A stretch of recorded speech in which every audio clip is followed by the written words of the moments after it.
Well,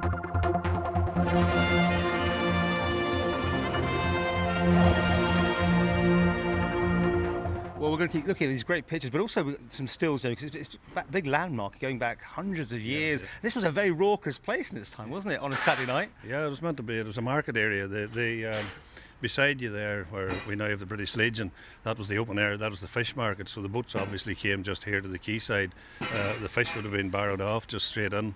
That was an open air market, so you can imagine, like, you had two pubs and a market close by and a few raunchy fishermen. So I would imagine it would have been quite a spot. And from what we've been told since we arrived here from some of the older generation, we've heard a few tales about it, all right, but we better keep those under wraps.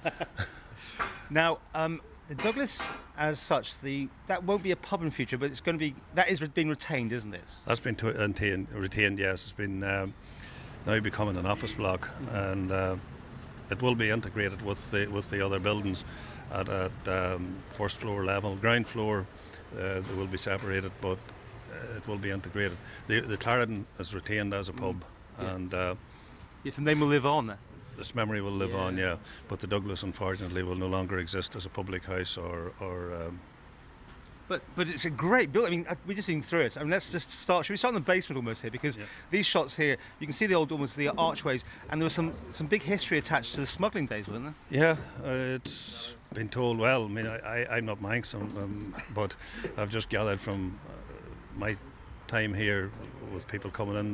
There's been vast interest when we moved in here. The interest has been absolutely phenomenal. People coming in off the streets, telling us tales, filling us in little bits of history. Apparently, the cellar area underneath, where what was used as the cellar, there's like arched cellars in there. They date way back to somewhere in the 1700s when the Douglas was first built, and apparently they're linked out.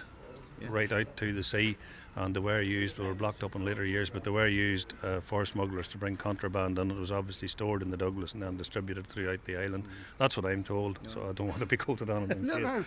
But the main entrance is the main areas where people will obviously remember it. It's the pub and the dance floor and that sort of thing. But let's go up. I mean, we keep going up and up and up. It's a big building, isn't it? Oh yeah, it's a big building, all right. But the reason, apparently, one of the reasons for it to be retained was apparently it was the home of the Duke of Atholl before he built the Castle Mona, and that's why it's got such an important niche in the history of the island, and I think that's why that it wants to be kept.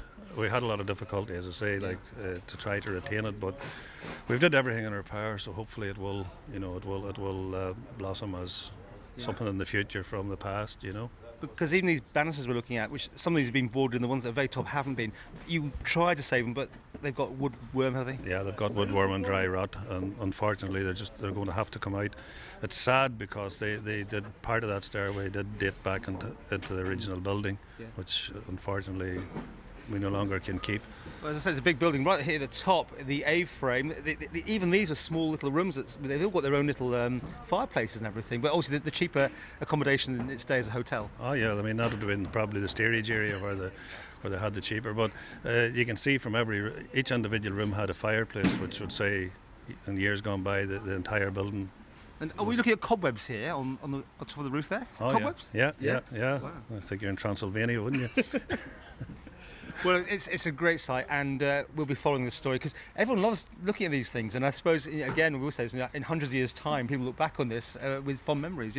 Wow, this is how it was in its day. Oh yeah, well, I mean, we hoped, as I say, we hope to restore it with some pride, and it'll certainly be. We do our best to retain as much as possible, but basically we're working on what we have, and that's it.